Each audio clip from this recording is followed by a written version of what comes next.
And here we are spawning in the top right of Isle of Dread. It is the blue Vanguard player, currently ranked number 1 on the ladder for all Vanguard players. This is Denver. And of course, in the bottom left, the victor of the Logitech G Play Playdays tournament yesterday. And quite frankly, looking untouchable against every single person. His name from Team Liquid is Elazer.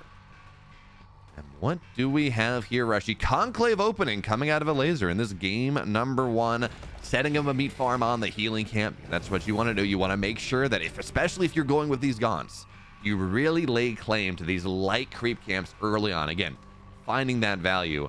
But my question, again, Conclave Expand seems to be something that just makes a lot of sense with everything that's happened with the changes to the gaunts.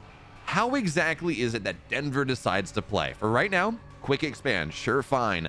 But at what point does he decide he can start creeping? Because the other part of 0.1, Rushy, is that Vanguard creeping with the dog nerf is not very good right now. Yeah, and even before you get kinetic redirection, the Lancers are surprisingly not super sturdy. I mean, you need at least like 2 or 3 to be able to micro back and forth, especially like the speed camp, the health camp. The health camp provides a unique problem to that because every time one of those slimes dies, it applies that armor debuff we talked about in the previous series. So it's a lot more complicating. It's not as easy to just print out 5-6 dogs and just go for it. So I don't hate the idea of Vanguard meta slipping more into just like a more macro focus, getting that second base expand. But this is what I was kind of talking about at the very beginning, where we have that conclave change. If Lazer's not going to, but I'll speculate for a moment. One of the big things that you can do is you could rush out, get a conclave first, rush out to the oh shoot, my brain is completely lost on the upgrade building, but you get plague axes. You can have plague axes really fast in this matchup. I think you can have it like before the 3-minute mark if you rush it out. You can have 4 or 5 gaunts across the map. You add that with a hexen. Using the effigy, it only costs 5 animus from the top bar. You can put a lot of damage down very early on, especially as the fiend count grows and grows. But fiends are going to be used in a different way in this game. They are going to scout. They are going to see the solo miner on Ethereum. We'll be able to see that the expansion did happen very early on. And that's going to allow Elazer to be a little bit more aggressive. He knows that units aren't going to be pushing out on the map super fast, so able to lay claim to both of the health towers. You can start to see that fiend count grows with the use of the Hexen, because the Skulashetta still applies Infest in a normal way, and Elazer's going to be able to be aggressive here right away. Yeah, I'm of 2 minds, by the way, with all this setup. Well, not even of 2 minds, but with that change, because I think simultaneously Infest was probably buffed a little bit too hard. 45 seconds to get play access is very fast. On the flip side, again, I don't know how much it impacts this matchup in particular. Is again, Elazer's going to clear this off. I'd like to point out, by the way, that those 3 fiends in the main base, well, Denver was very slow on the bulk repair to keep his 1 Bob alive on the Therium, so he lost a Bob early on, which is really not all that great. And now one Lancer's just caught off in a corner. Elazer taking advantage of the speed camp, and there's no sentry turret. So overcharge has to get spent, and Elazer just is punishing the existence of Denver in this game. Denver playing greedy, not having a turret up, and yeah, Bob overcharge is really strong. Another Lancer's gonna pop out, trying to get on top of this Hexen. But again, the problem is it pops out, it's dead. Nice Luminite walk, trying to get on top of this, but there's another effigy on the back line, and even if plague axes aren't here, it's just a little bit more healing and trying to knock these things down. And now finally that effigy will fall, but that was like 15, 11, I don't know, 10 seconds of healing. Half the Bob numbers went down, and Denver, by not having that sentry post, has lost so much in this early game already. Yeah, and this is what I'm talking about, where Lancers really need that kinetic redirection upgrade to have a lot of standing in this game. And it is just about finished here. So we've got about 10 more seconds, or maybe 5 more seconds, where Elazer's got a ton of value on this push, and then he's going to have to respect the Lancers. But even just 1 Lancer, that's not going to be near enough. Now we do finally see that upgrade finishing, but the damage has been done, BeoMulf.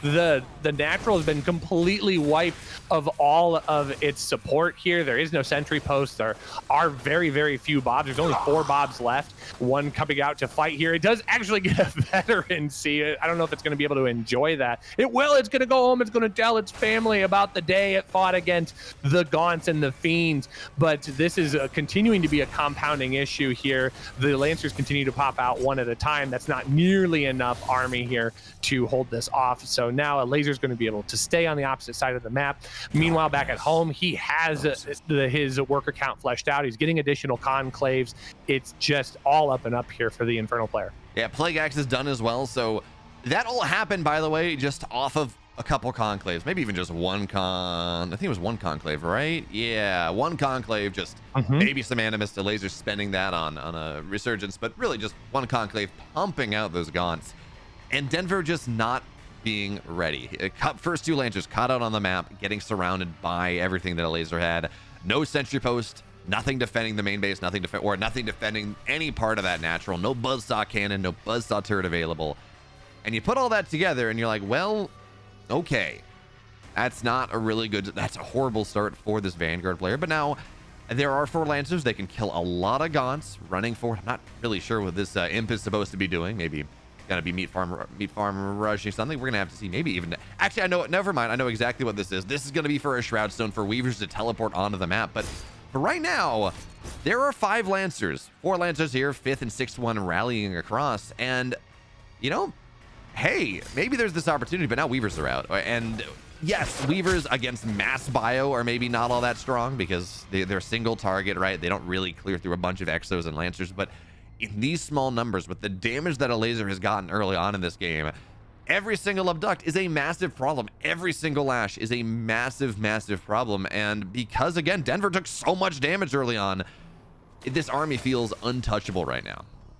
Yeah, honestly, I'm a little surprised that Elazer isn't just pushing across the map. I'm sure that's better game sense than what I would have because there's got to be a reason. But this is it. Like, it's 6 Lancers, and that's it. I mean, you throw down a few Shroud Stones back at home. Elazer is spending his money rather efficiently, so maybe trying not to squeak out any additional expenses where he can't afford them. But you put down even just like 1 or 2 Shroud Stones at the front of that natural, and Denver has no business being in the base of his opponent here. So this is just going to wrap around into claiming of camps once again, which is going to be great for Elazer. It's going to impact his money count. It's going to be a much better scenario for where he wants to be going into the later game, and the supplies are going to show for it. 87 to 50. Elazer clears yet another camp, gets more money, was more than likely going to take another base. Yeah, actually grabbing the base on the far side already, so he's in the bottom right hand corner. This is already an expanding position for the Infernal player, and he's just making it better. Yeah, that he is. And again, Nightfall's going to go and land on a couple of these. Now, none of the really highly upgraded ones, but again, this is a problem. Now, Dives on top. Wait a minute. This is just Gaunts, and these Lancers will shred, especially with any Shrouds. So I say they're going to shred, and they are. But again, consider the fact that there are just so many Gaunts and not enough Lancers, and there's no way for these units to retreat. The Weaver's on the other side. And it'd be tempted to say, wow, look at this balance problem right now. Denver lost because he didn't have the defense in the early game. And everything from that point has very much been Elazer just capitalizing on that early game aggression that built him that lead. And, well, if you have that, if you kill off your opponent's entire worker line, and they just have no static defense, you can kind of do whatever you want. And that's exactly what we saw in that first game. So, Rushy, one of the interesting things we talk about when we get on top of Furious Resolve is the fact that this is a 4-player map, a random spawn. So there is no knowledge of where the players spawn. This is not the pseudo-random Lost Hope of last patch. This is, they can be anywhere.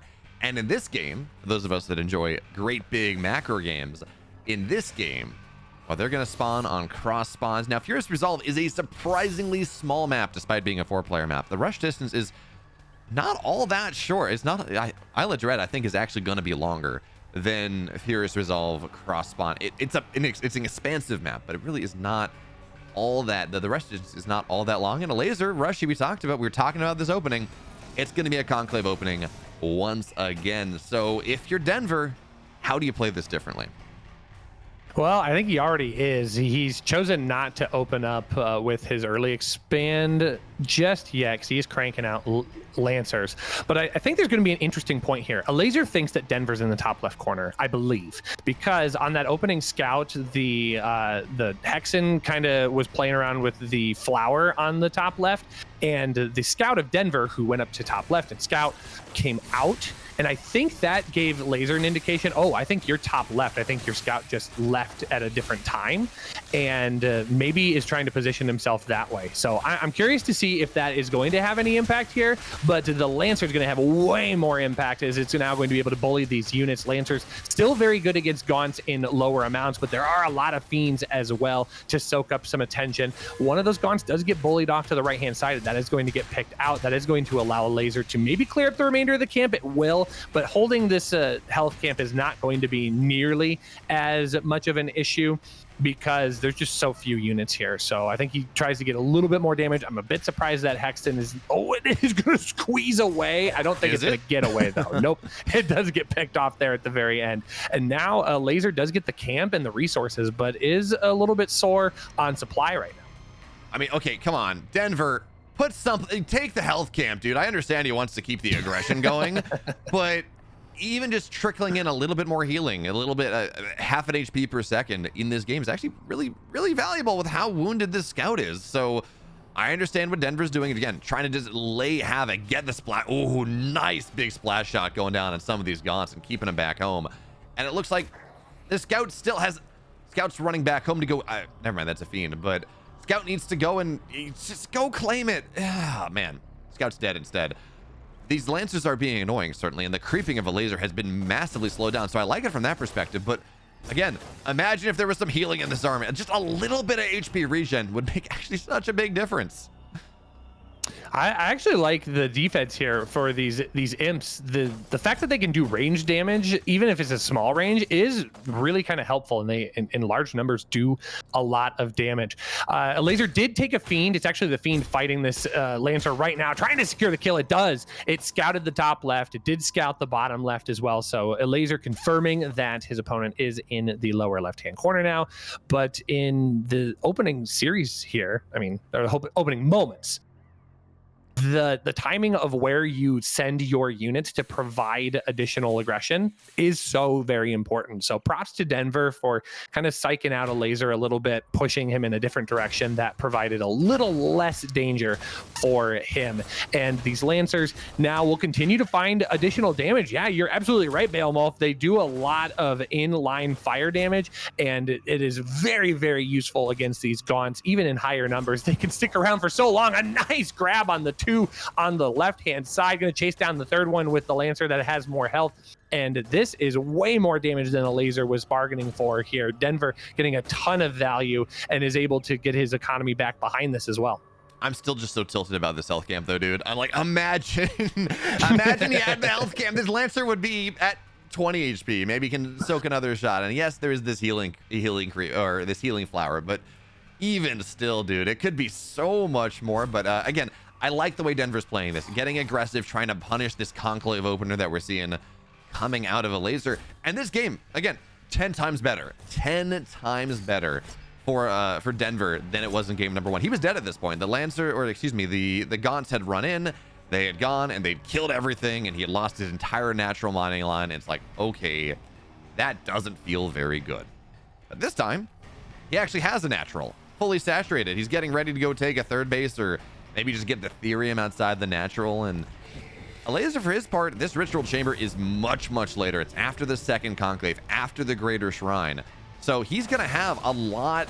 He's not going to get it's 45 seconds, right? So it really, pretty much, if you started by the time your Gaunts start running on the other side of the map, you're going to have it done by the time you arrive on the other side of the map as well. Nightfall is going to try to make something happen here, but even still, I mean, this is a lot of Lancers, and it will force these Gaunts back, and they don't want to fight because kinetic redirect is such a powerful thing. So Elazer tries to block this position off. A Felhog is going to be the problem right now, but now diving in, this is the problem. There are so many Lancers. The Gaunt count is not insane. No Weavers here to go abduct, and this should get damage done. This should go kill some imps. This should kill a lot of Gaunts. Weaver's going to pop out now, but again, that's a single abduct. It's really going to have to be on the Shroudstone Manifest. And even without that, that is a lot of damage being done. Get some big surround on the Weavers as well. But for the most part, well, that's going to be a nice abduct on the tier 3 Lancer. But for the most part here, especially with these Exos as well, Denver, yeah, very happy about this. And we get a tied series. It's 1 apiece.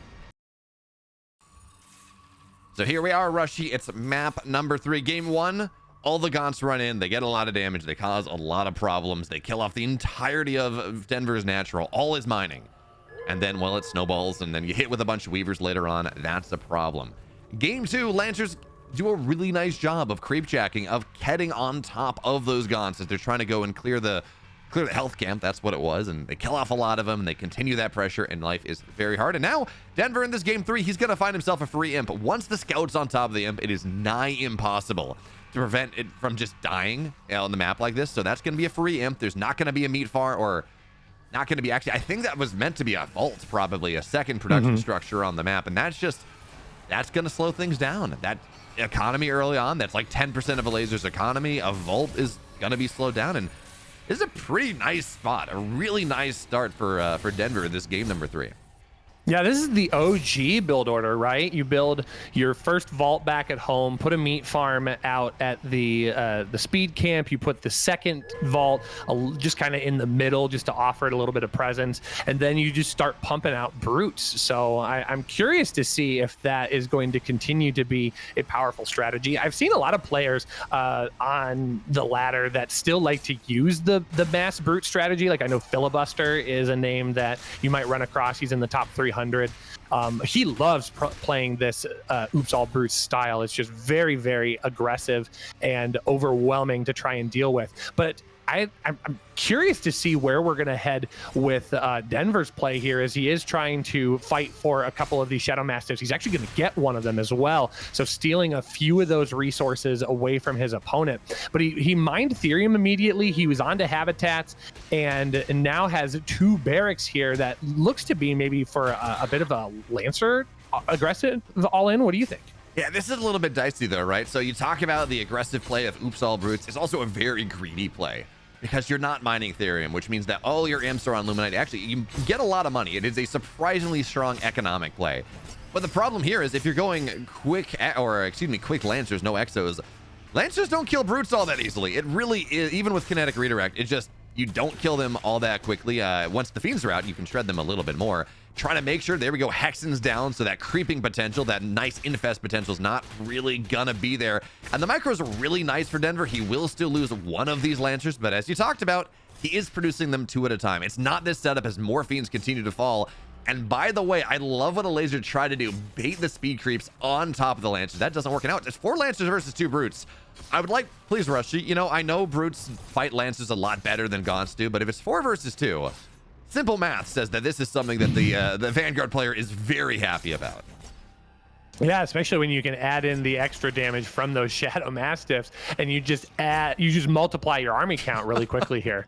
I'm still just perplexed a little bit by the situation we got going for Denver. I'm not sure what. Oh, Denver spent his Therium on a central command. Okay, I was like, he's been mining Therium, but he doesn't have a biokinetics lab, and I'm like, what is he spending it on? But he gets the tier 2 tech, is now going to drop down another habitat, but still no biokinetics lab. Are we going to see the hangar bait come out here? Man, I don't know. It's going to be interesting. It might just be, well, you need the bio. I was going to say it might just be for Exos, but you need the bio lab for that. So that's not really the answer. Could be a mech pay, but he's just really, he's overmining this Therium, and I'm like, I mean, dude, this could be a command post by now. He's gonna pull off, as I say this, he's gonna pull the four Bobs over and go start his natural command post. But just a Biokinetics lab. Oh, there we go. Never mind. I thought that was what it was gonna be. I don't know that it matters. I think that at this point, Denver has gotten a lot of damage done. He really has put the hammer and tongs to Elazer in this early game, in game number 2. And with these mass promoted, again, that's the thing, these are level 3 Lancers. They got 400 HP. They do a lot of damage. With these mass promoted Lancers, Elazer's army is just not all that great against them. So supplies are within 10 right now, but again, a lot of these brutes are very low. If they convert into Fiends, who cares? The Fiends evaporate to this Lancer ball. So yeah, I look at this setup, it's like, yeah, maybe Denver overmined Therium a little bit, but in this setup, with how this game has been played, Denver just has a lot of Lancers, and really, I guess you can drop a Shroud Stone. Shroud Stone manifestation is probably the answer here. But as it stands, I mean, this is a lot of Lancers and doesn't really feel like enough Brutes to really deal with it. Yeah. Oh, actually picking off a couple of those high veterancy Lancers. That was actually a really nice play. There was a moment where I was wondering if Elazer should have canceled that Shrine at the natural and try to crank out as many Brutes as he possibly could, but somehow comes away with the defense here.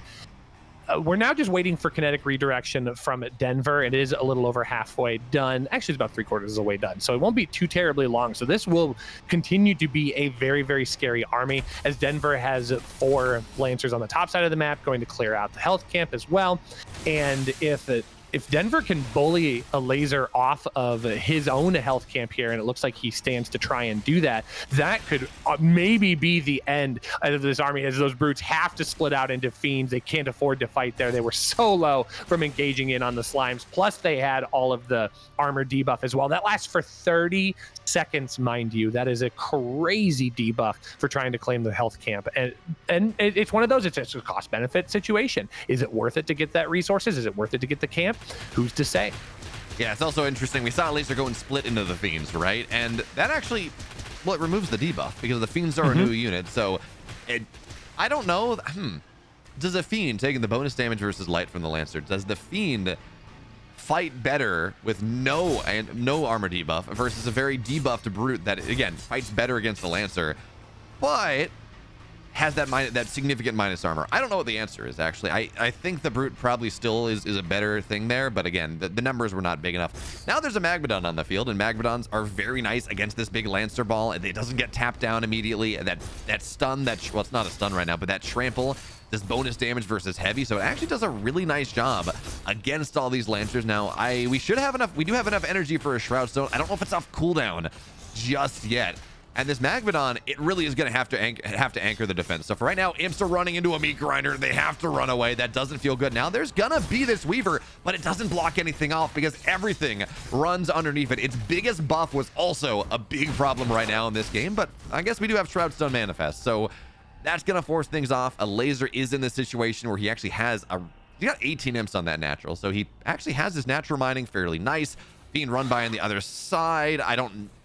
Looks like it might have gotten a Bob. I'm not sure. Probably not. I only 3. I think these three blood splotches are Fiends, but distracts Denver a little bit. And now Elazer, again, I think the supply number is a little bit deceiving because of what the composition is. But Elazer's got the supply lead. He's got his natural. He's going to be able to get his 3rd base. He's mining an absolute crap ton of Therium off 2 bases, and he's kind of survived this scary Lancer timing. See, here's where my crazy brain kicks in, because I'm sitting here looking at the situation like, what's the next logical position here for Denver? I think it's Exos. I think Exos would trade remarkably well against this particular army, because Exos do bonus damage against heavy, and literally everything right now in Elazer's army is heavy. The Brutes are heavy, Magmadons are heavy, the Weaver is heavy. Oh no, Weaver's light, actually. Oh, that's kind of funny. Okay, sorry. I'll correct myself on that one. But the point still stands that Weaver is not going to do ridiculous amounts of counter damage to those Exos. And yes, we do have a biokinetics lab researching quick draw hustle, so we will see the Exo transition happen here for Denver, which I personally think that's a good choice. I think that's going to allow him a lot more versatility, but I think he's got to get to it really, really quickly here. Elazer is just massing units and moving across the map.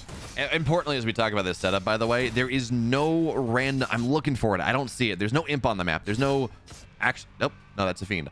There's no Shroud Stone on the map, so there's no quick reinforcement for these Weavers. There's no line of effigies, not really, onto the other side of the map. So reinforcing this army is not really going to be the easiest thing. And yes, Weavers can go and they can abduct single Exos, but this army that Denver's making is kind of ideal against this army that Elazer has. Weavers are fantastic. We talked about this in small numbers. If you're like the situation in game number 1 where it's a couple Lancers versus a decent amount of Weavers, they're just going to go and they're going to abduct every single thing, and you're in a really bad spot. But as this situation evolves and this army is getting bigger and bigger, that nice ability to go and have this resource differential matters a lot less. But so the Shroud Stone's going to be done, and we have a manifestation as well. First Shroud Stone will fall. Oh no, it doesn't. Literally 2 HP, excuse me. No, 1 HP, excuse me. That's a problem because now the Weavers can teleport right into the front lines, and this is the big difference. This all of a sudden, this timing from Elazer is, it's very scary. So for now, Quick Draw Hustle is done. We do have these Lancers as well, trying to get on top of things. And off Shroud, well, you know, you can abduct in, and that is annoying, but the rest of the army isn't really there. So first Weaver will fall down. Magmadon, does it have the stun? It does not have the stun. Big Surround, though, that's the problem. Fiends coming in from the health camp. That's exactly what you're looking at. And again, these are just slowly picking this army apart. The Exos being removed from the fight. Well, without the Exos, with just Lancers, this army is a lot sadder.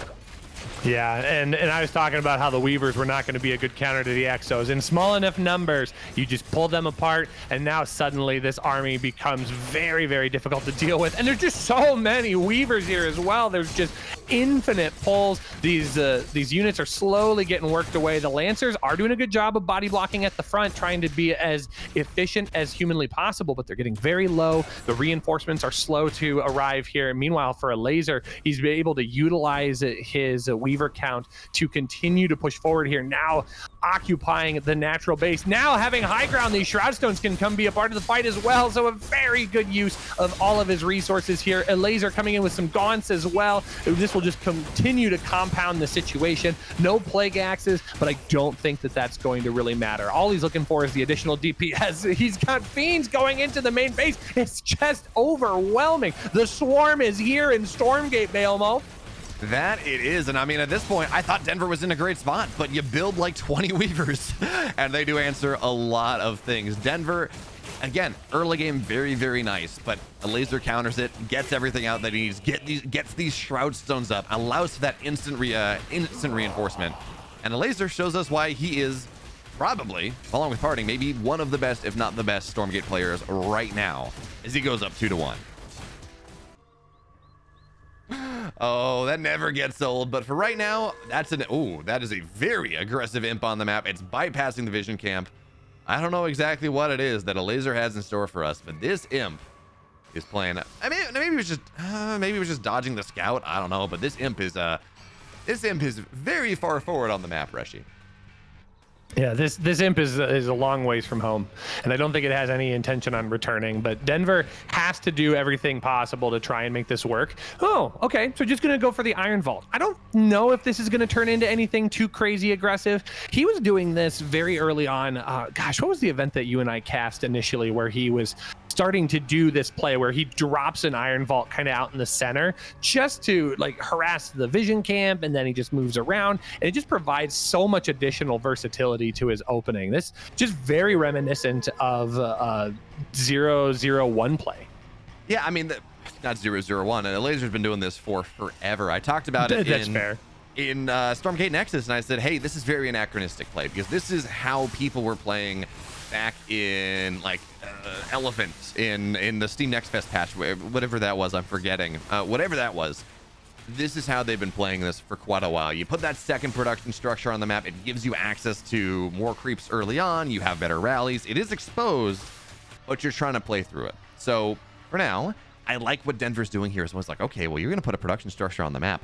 That means that if I run by, you're in this awkward scenario where your units are not quite there. Now, this does work for both sides. So this Lancer from Denver is on the other side of the map, which means it's not on his side of the map, but good news for him, he's building 2 of them at a time. So this Brute running on the other side, not really going to accomplish a lot. It really shouldn't.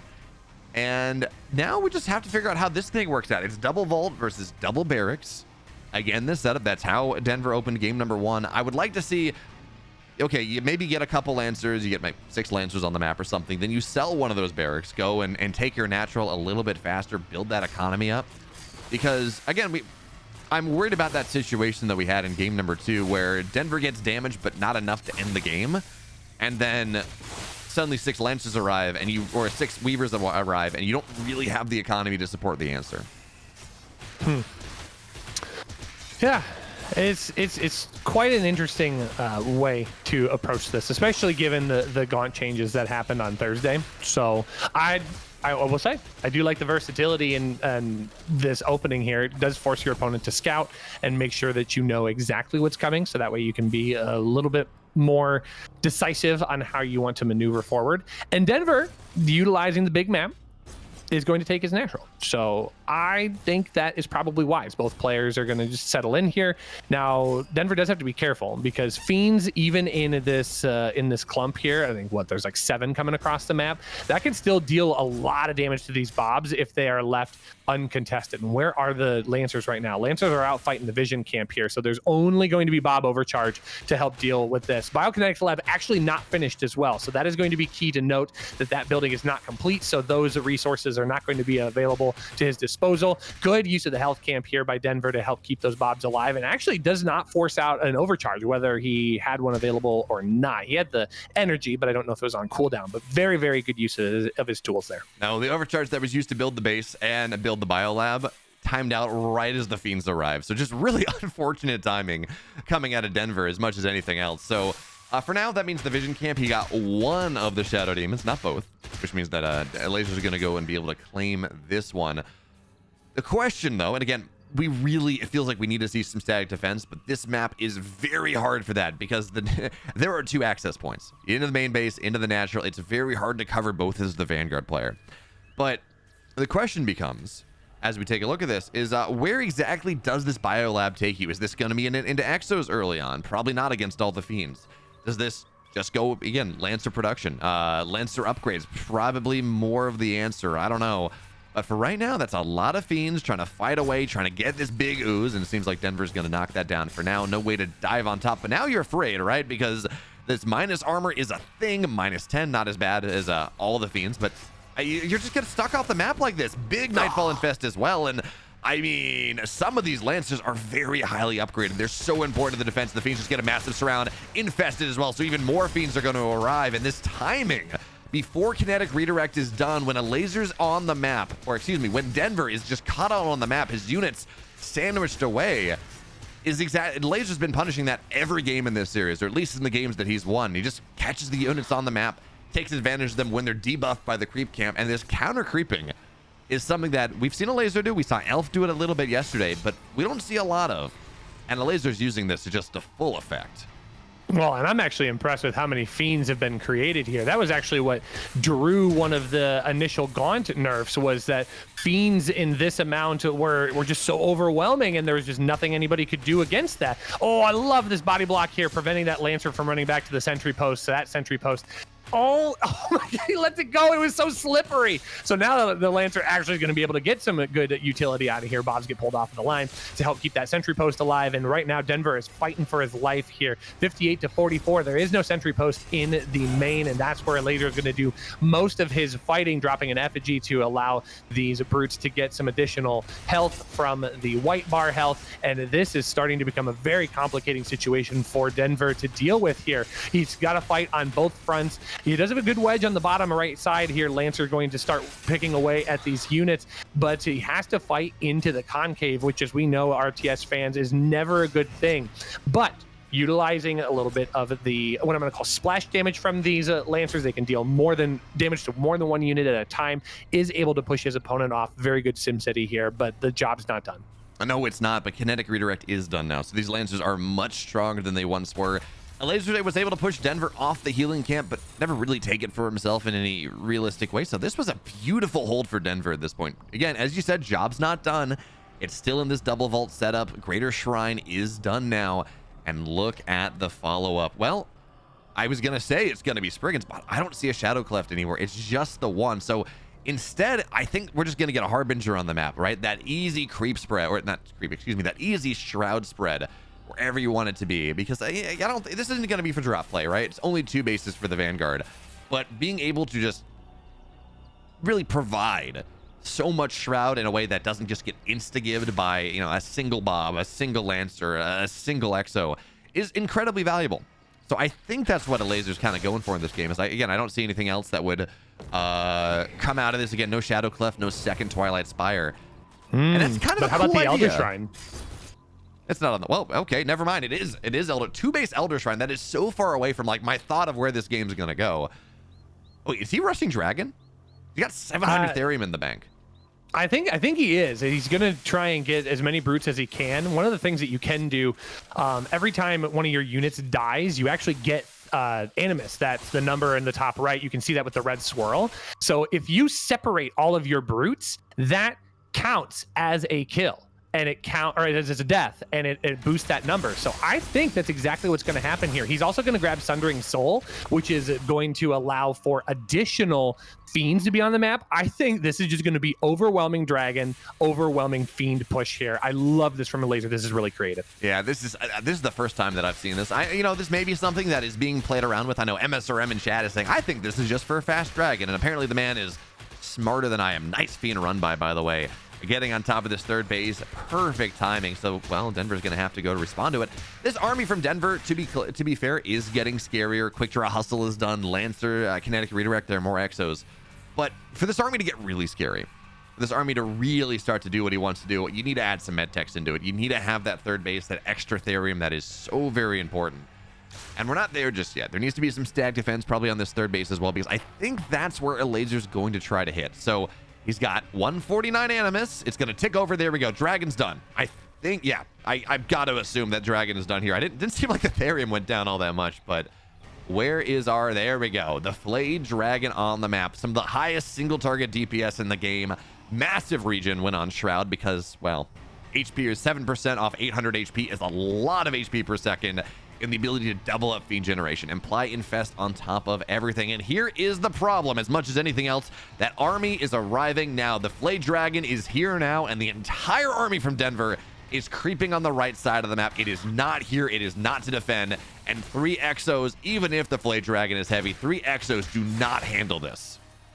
Well, and the infest coming from the dragon is going to provide so many additional fiends here. It is just going to be overwhelming fiend count here. You can see some of these brutes starting to split off initially as they are going to start targeting down everything inside of the natural here. For Denver, the army is going to arrive. It is a sizable amount, but it's just going to be too little too late. There's so many fiends that have been added in. The dragon has a completely full white bar health. That's going to allow for 1,000 hit points here, and the army is slowly going to get picked away. I can't see a scenario where Elazer isn't going to at least inflict lasting damage if he doesn't just clean this up. But this is a very good pinch by Denver. Denver protecting all of those Exos, not allowing these fiends to get on top. That is going to force Elazer back and away. But once again, most of the worker line has been dealt with. 6 workers now remain, and that's after a few have been picked up. Again, the biokinetic research lab is done, or is picked off as well, so that means no more Exos until that's rebuilt. I gotta ask you this question, like, was that good enough? And I don't think it was. You look at this fight, and yes, a decent amount of Bobs went down, but you're building 3 of them every 17 seconds. That's kind of okay. Elazer's third base is not mining, right? This is kind of a 2-base tier 3 all in. It's a super cool idea, but those Exos at the front line, or those Lancers at the front line, did such a good job of building that wall. Exos just able to fight from behind. The third base is properly mining. 10 out of 12 here for Denver. So again, he's fully saturated on 3 bases. That cannot be said for Elazer until right now. I would assume medtechs are going to get added soon. In fact, we got a hangar bay up on the way as well. So this is where it becomes problematic, right? When there is no static defense, when you can just go dive on top of this with a just play advantage low ground to the high ground. So this is, again, where life becomes a little bit more complicated, but you have the healing zone right there. So that's kind of okay. Just got to make sure that this command post cannot fall down here. Mass repair is going to, but it's going to get targeted down anyways. Maybe the dragon, but no, Exos are way too far away, so they're not going to target this thing down. Command post is dead, and now a bunch of fiends are going to arrive, run away, but they're going to get clicked down for the most part. Nice body block. And as well, I mean, there are going to be some promoted Exos here. You can rebuild this natural fairly quickly. And I look at this setup, and on the one hand, Elazer's got his third base now. He's got double Therium, so maybe 3.5 bases on this setup. He has the dragon. It's not going down. But the more this game scales, this army that Denver is building is just going to get better than the army that Elazer has right now. Yeah, this was about as good of an exchange that Denver, could have asked for. That was very, very well done. Preserves so many Exos, and look at all the veterancy on these Exos. That's not necessarily spent from the top bar. That's just from being in the fights. Those Exos have stories to tell, and the last story that they want to try and create is the conquering of Elazer across the map. And it looks like it is going to be a little bit of a base race here. The Flayed Dragon is going to start attacking. Brute's actually stuck on the low ground there. I think that was just a bit of of a distraction as Denver's going to the opposite side of the map as well. So we're going to see a good old-fashioned push here. The health tower is going to assist with protecting those bobs as long as humanly possible, but Denver can get so much damage on the opposite side of the map with these exos as the units have to go back. Elazer is going to retreat. He's the one to blink first. He's going to try and do as much damage as possible with the dragon and the fiends, but Denver, with the body blocking of his own workers, they protect themselves and now is able to strike at the heart. Don't let this supplies fool you here. This army is scary and it is at the throat of Elazer. I was gonna say, I do not like base trading against the dragon because you just get so much free army from your workers going down. But look, he gets 3 health, or he gets like 4 health, and that's 1,000 therium. And if you can go and fight through these brutes, this dragon does not fight on its lonesome. So you continue to kite away, continue to run back, and this is, oh, I hate this right now. Look at the Hellborn. What a great play from Elazer. Theoretically, yeah, there's no escape whatsoever. This is such a disaster for Denver right now. The base trade was good. I kind of. But these Hellborn just popping up because Elazer has so much therium because everything he's been building short of the dragon has been on these brutes, means that he can pop a bunch of Hellborn, these normally very expensive units, and just trap things together. So this army of Denver is now dead. He does have 3 bases. He does. But he lost a lot of fiends or a lot of imps in this one, and he lost his entire army. He lost the setup that was so useful to him.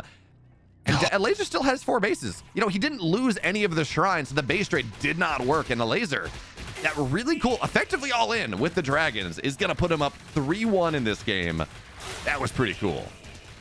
We have the 4-player map, and we'll see if Denver can secure one more win in this series or if Elazer's going to close it out. That's a very good question. Of course, on Lost Hope, Lost Hope is not cross spawn. It is a 4-player map, random spawn there, but they're going to spawn horizontally up in the north side, which means that when we talk about this map, we do have to talk about the fact that there are speed camps on the map that do have to be considered. And technically, Denver has easier access to his. He has this speed camp on the right side. It's a little bit closer to his base. That can also mean that if Denver or that Elazer's getting very aggressive with the vaults early on, that is something that he can go and just steal the health or steal the speed camp and really put the pressure on, kind of attack through this position through the back door. It's going to be very interesting to see because, again, on these 4-player maps, it kind of is all about the health camps. Sorry, the speed camps. There we go. That's the important thing. Yeah, no, I agree. I actually want to take a step back and chat really quick about this map because they did spawn horizontally.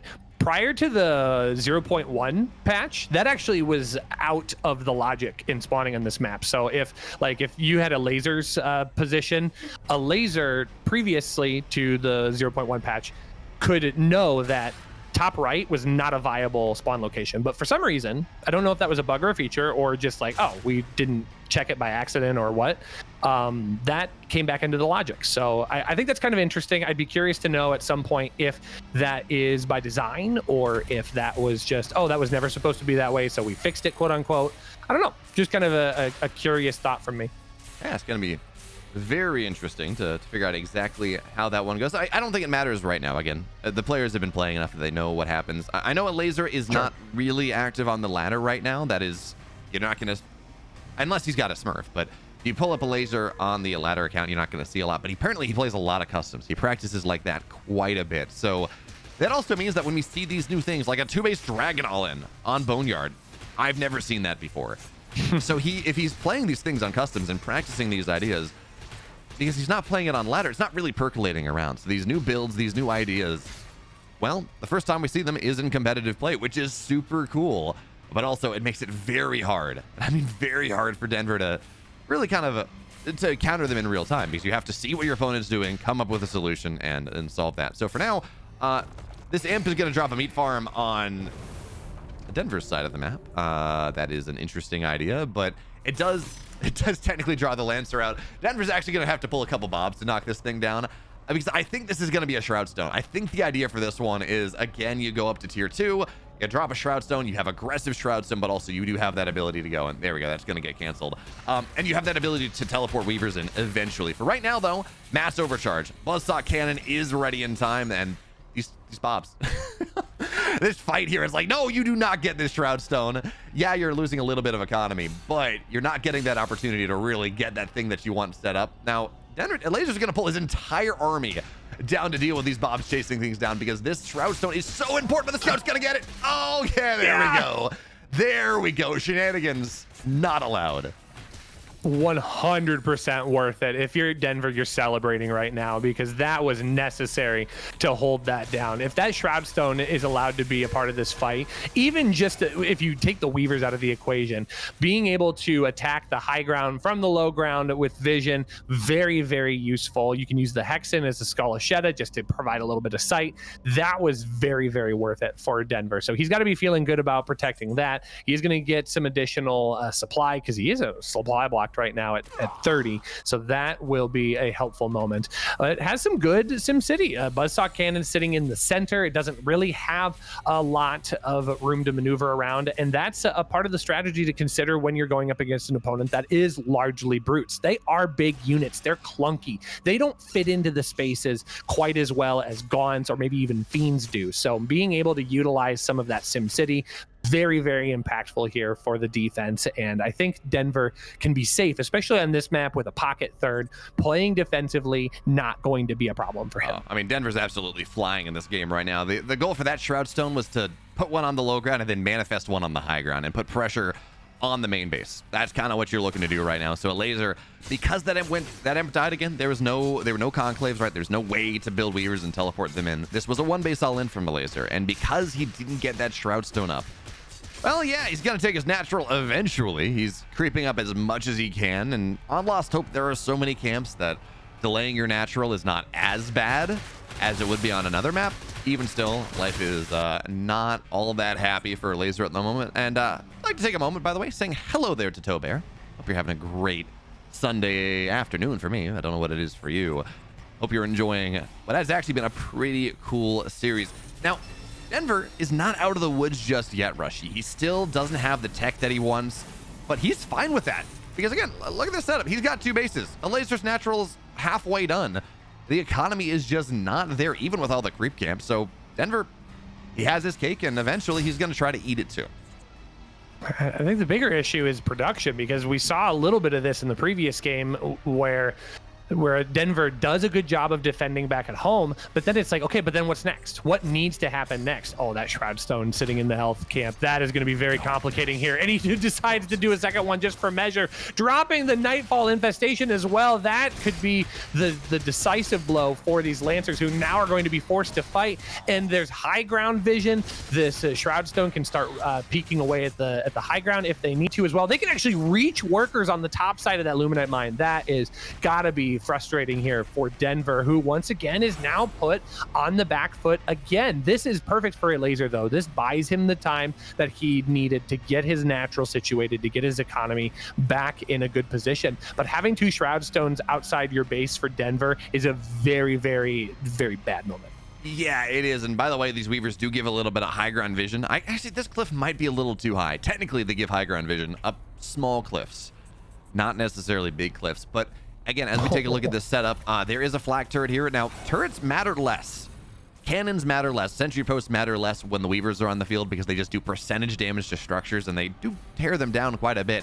But here comes the Elazer. He's going to try to attack in, and I mean, into a flak cannon and a buzzsaw turret. I don't know how great that is, and look at this. This is actually super... Elazer has been so good at utilizing the Shroud Stone teleportation idea. So he's got this Shroud Stone going down on the bottom side, and that means that the rest of his army is fast. The Weavers are not, but he can teleport them from one base to the other and just so slowly start to pinch in on what Denver wanted to go take the safe third base. That is not really allowed right now. And once the Shroud Stone's up, you can drop a second one. You can teleport the Weavers on over. This army that's here right now is not very big, but that can change very quickly. This is still a very scary moment here, and Elazer doing a nice job of preventing any opportunities for Denver to secure that third base to the south of his main.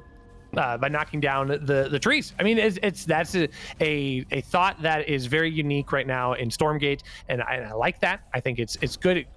It creates some additional things to consider in the game. But I know that there's a lot of players. There's been a lot of discourse about like, oh, well, what about people who like to play more defensive and turtley? Like, what about those people?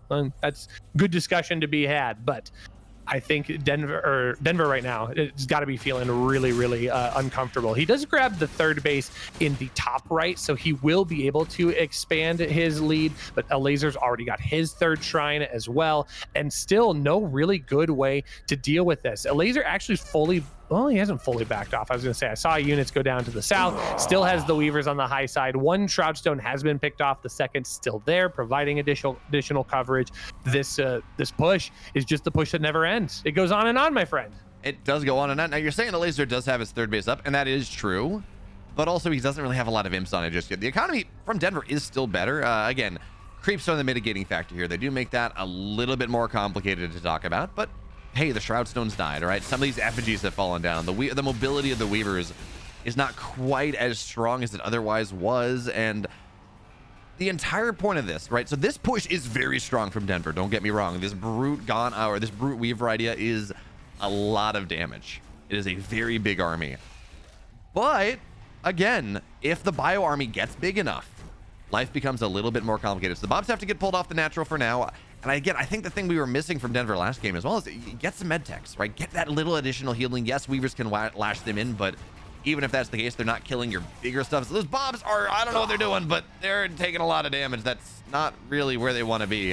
They're going to have to mass repair for the time being. Exos just need to get on top of this, burst this down, and Shroudstones, even if they're manifested, they die very quickly to all these Exos. So mass promotion, that's where all the energy is going. And the question really becomes, as we see this sentry post just about ready to complete, at what point does Denver feel comfortable to take the fight? It might be right now. Massive Ducks. What is this? You're going to kill 6 of the Exos off the top. That's going to be the play. Are there enough behind this, even with the Nightfall Infest, to knock down the rest? Again, more Ducks are going to continue to go here, but this position on the high ground is really strong. And if Denver, again, more Weavers keep getting added to the fray, and they are the problem. If Denver can clear through everything, he can start to get on top of these Weavers and maybe start to burst them down. But for right now, I mean, look, the Brutes are dead. Fiends are into the third base. That's a problem. It has to get pulled away, but the Brutes are dead. It really is only these Weavers now. And this is ideally, if you're Denver, man, Weavers have a lot of HP, but maybe this is the point where you can start to swing this around just a little bit, but you teleport them back home, and they have a free get out of jail card. Yeah, this is a very, very impressive play here by Elazer, who has cleaned out the workers in the third base. The units are just continuing to stick around. These Weavers, they're just not going anywhere. 1, 2, 3, 4, 5 shots just to clear out the white health bar, and Denver has to tap out. Elazer with a impressive 4-1 win shows us why Weavers are just still really good in this matchup.